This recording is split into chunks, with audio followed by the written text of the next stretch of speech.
Welcome to ராஜியின் Nalabagam. இன்றைக்கி ஆட்டு மூளை கிரேவி தாங்க பார்க்க போகிறோம். நல்ல காரசாரமாக டேஸ்ட்டாக எப்படி செய்கிறதுன்னு பார்க்கலாம். 2 ஆட்டு மூளை நான் எடுத்து வச்சுருக்கேங்க. இதை நல்லா கொஞ்சம் க்ளீன் பண்ணுறதே ரொம்ப சாஃப்டாக க்ளீன் பண்ணணும். இதை சுத்தம் பண்ணிவிட்டு இதை கட் பண்ணி எடுத்துக்கலாங்க. ஒவ்வொரு மூளையும் ஒரு 4 பீஸாக கட் பண்ணி எடுத்துக்கலாம். ரொம்ப பொறுமையாக கட் பண்ணணும். அந்த உள்ளே இருக்கிறதெல்லாம் ரொம்ப அது மாதிரி சாஃப்டாக இருக்கும் அந்த மூளை. இப்போ கட் பண்ணி எடுத்து வச்சிட்டோம். இது ஒரு பக்கம் இருக்கட்டும். இப்போ சின்ன வெங்காயம் ஒரு 20லேருந்து 25, 2 பச்சை மிளகா, 2 பெரிய வெங்காயம், இது எல்லாத்தையும் தோல் எடுத்துகிட்டு கட் பண்ணி வச்சுக்கலாம். இப்போ கடாயில் எண்ணெய் சேர்த்துட்டு கடுகு ஒரு 1/2 ஸ்பூன் தாளிச்சிட்டு வெங்காயம் எல்லாத்தையும் ஒன்றா சேர்த்து நல்லா வதக்கி விடணுங்க. வெங்காயம் நல்லா ரோஸ்ட் ஆகி செவந்து வரணும். ஒரு 10 நிமிஷம் டைம் எடுக்கும்.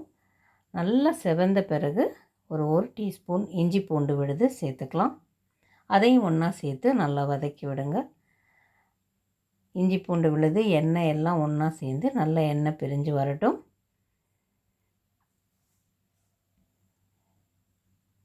இப்போ 2 பச்சை மிளகாவும் சேர்த்துக்கலாம். இதோட 1/4 டீஸ்பூன் மஞ்சள்தூள், 1/2 டீஸ்பூன் தனி மிளகாய்த்தூள், 1/4 டீஸ்பூன் காஷ்மீரி மிளகாய்த்தூள், 1 டீஸ்பூன் நிறைய தனியாத்தூள், 1/4 டீஸ்பூன் சீரகத்தூள், 1/2 டீஸ்பூன் மிளகுத்தூள்.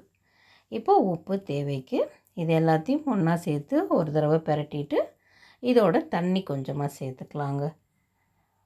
ஒரு 1/2 டம்ளர் அளவு தண்ணி சேர்த்துக்கலாம். அதாவது அந்த மூளை நம்ம போடுற மூளை கொஞ்சம் மூழ்கணும், இந்த பச்சை வாசனை எல்லாம் போகணும், அதுக்கேற்ற அளவு தண்ணி சேர்த்துக்கலாங்க. இப்போ தண்ணி எல்லாம் சேர்த்துட்டு நல்லா ஒன்றா கலந்து விட்டுக்கலாம். இந்த ஸ்டேஜில் நீங்கள் உப்பு சரி பார்த்துக்கங்க. தேவைன்னா கொஞ்சம் போட்டுருங்க. இப்போ நல்லா அந்த தண்ணி கொதித்து வரும்போது மூளையும் கொஞ்சம் மெதுவாக சேர்த்துருங்க.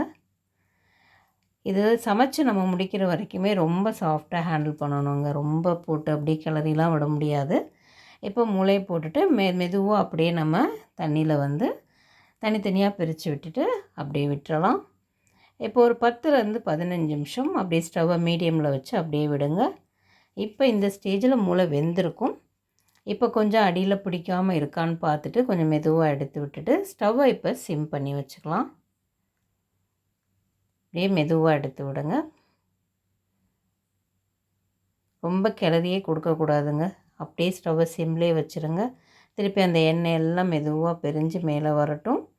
ஒரு தடவை மட்டும் எல்லாத்தையும் இந்த மாதிரி மெதுவாக கிளறி கொடுங்க. இந்த பதத்துக்கே உங்களுக்கு வேணும்னாங்களும் நீங்கள் இறக்கிக்கலாம். நான் இன்னும் கொஞ்சம் கூட நம்ம நல்லா கெட்டியாக செஞ்சோம்னா இன்னும் டேஸ்ட்டு ரொம்ப நல்லாயிருக்கும். இப்போது இந்த மாதிரி நல்ல எண்ணெய் பிரிஞ்சு வந்தோடனே கருவேப்பிலையும் சேர்த்துட்டு கிளறாமல் மேலே அப்படியே செப்பரேட் பண்ணி விடுங்க. அந்த மாதிரி பண்ணும்போது அதில் இருக்க ஃப்ளேவர் நல்லா இறங்கும், இன்னும் நல்லா டேஸ்ட்டு கொடுக்கும். இந்த பாருங்கள், இந்த மாதிரி நல்லா நம்ம ஊற்றின எண்ணெய் அப்படியே பிரிஞ்சு மேலே வந்துருச்சு. இந்த ஸ்டேஜில் இறக்கிட்டு நம்ம டேஸ்ட்டு பார்த்துக்கலாம். நீங்களும் ட்ரை பண்ணி பாருங்கள். வேறு ரெசிபியோட அடுத்த வீடியோவில் மீட் பண்ணுறேன். தேங்க்யூ.